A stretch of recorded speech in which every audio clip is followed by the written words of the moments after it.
오늘 새벽에도 하나님의 은혜가 저 여러분에게 함께하기를 기원합니다.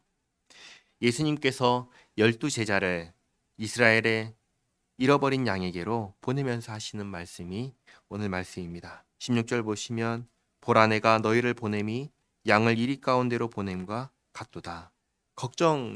돼서 하시는 말씀이시죠. 마치 자녀를 전쟁터에 보내는 그것처럼 걱정하시면서 양을 이리 가운데로 보냄과 같도다. 그러므로 너희는 뱀같이 지혜롭고 비둘기같이 순결하라. 지혜로울 것과 순결할 것을 당부하십니다. 어떻게 하면 지혜롭고 어떻게 하면 순결할 수 있을까요? 지혜는 하나님을 의지할 때 생기는 것이 지혜입니다. 순결은 하나님의 말씀을 지킬 때 생기는 것이 순결입니다. 하나님의 법을 지키는 자를 누가 책망할 수 있을까요? 이렇게 해야 하는 이유가 17절에 사람들을 삼가라. 그들이 너희를 공회에 넘겨주겠고 그들의 회당에서 채찍질하리라.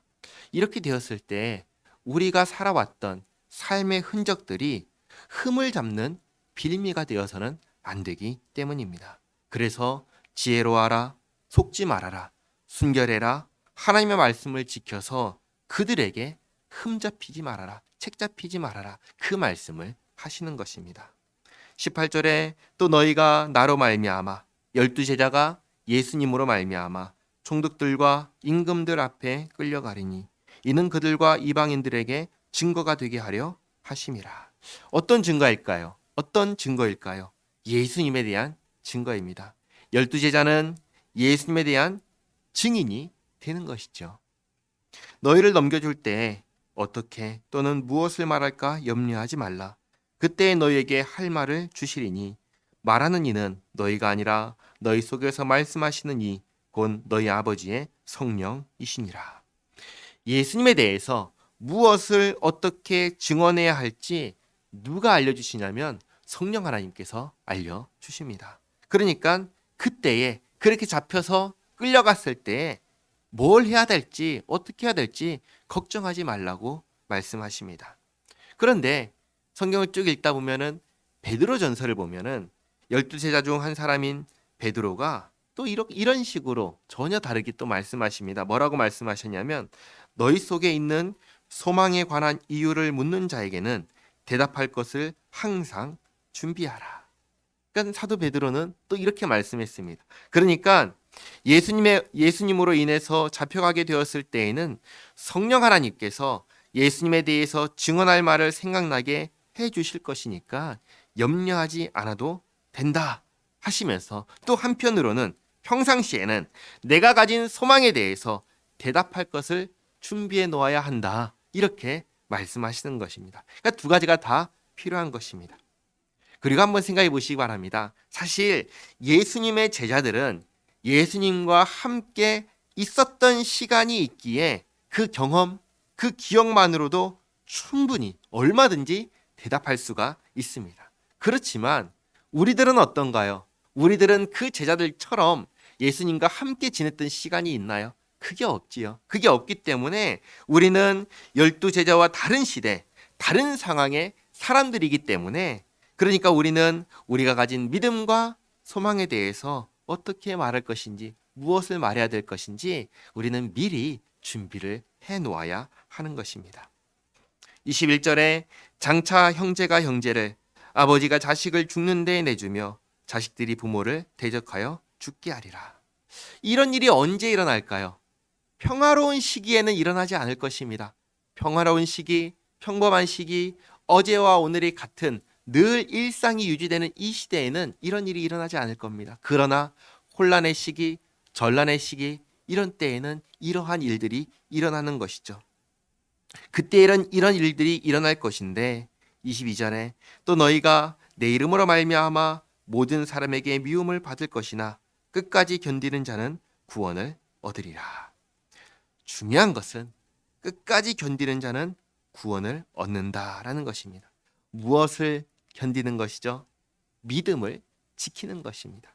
예수님에 대한 신앙을 지키는 것입니다. 예수님께서 나를 구원하셨고 나는 예수님으로 인하여 구원받았습니다. 그래서 나는 예수 믿는 사람입니다. 이 믿음을 지키는 것입니다. 23절에 이 동네에서 너희를 박해하거든 저 동네로 피하라. 이렇게 생각할 필요가 없는 것입니다. 내가 여기에서 반드시 해야 할 사명이 있어. 이럴 필요가 없는 거예요. 여기서 박해하면 다른 데로 가라고 하십니다. 굳이 여기에서 목숨을 버릴 필요가 없다 말씀하십니다. 복음을 전할 때도 마찬가지입니다. 어떻게든 듣게 만들어야 하는 게 아닌 것이죠.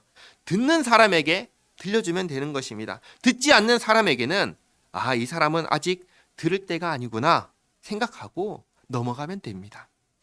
이 일에 목숨 걸라고 예수님께서 말씀하지 않으십니다. 여기서 박해하면 다른 데로 가거라.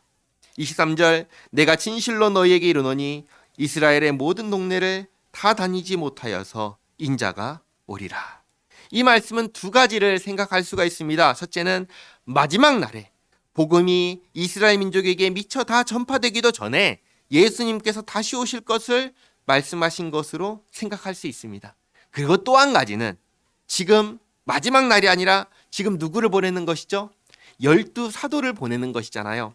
12사도를 온 모든 민족에게 보내는 것이 아니라 이스라엘 집에 잃어버린 양을 찾으라고 보내는 것이잖아요. 그러니까 시간과 범위가 제한되어 있잖아요. 그러니까 예수님께서 제자들에게 이들에게 가라. 내가 너희들이 다 다니기 전에 다시 올 거야. 그 얘기를 마지막 날에 있을 일이 아니라 지금 이 한정된 시간 안에서 이렇게 말씀하시는 것일 수도 있습니다. 중요한 것은 오늘 말씀의 중요한 것은 이것입니다. 예수님께서 제자들을 보내시면서 이렇게 당부하십니다. 뱀처럼 지혜롭고 비둘기처럼 순결하라. 끝까지 신앙을 지키고 견뎌라. 그리고 박해하면 피해라. 이렇게 말씀하시는 것입니다. 기도하겠습니다. 하나님, 제자들을 세상에 복음을 전하라 보내시며 걱정이 가득하여 하신 당부의 말씀을 들었습니다. 왜 이렇게 세상은 예수님을 믿는 사람들을 미워하고 싫어하고 박해할까요? 이들이 복음을 전하고 이들이 병든 자를 고치고 이들이 귀신 들린 자를 쫓아내며 구원을 베푸는데도 말입니다. 하나님을 떠난 사람의 마음이 얼마나 하나님을 싫어하는지 다시금 깨닫게 됩니다. 하나님, 저희가 이 땅에 살아가는 동안 지혜롭고 또 순결하게 살도록 도와주시옵소서. 믿음을 끝까지 지키며 그렇게 살게 하옵소서. 예수님과 동행하며 살아가는 우리의 삶이 되게 하옵소서. 예수님의 이름으로 기도하옵나이다. 아멘.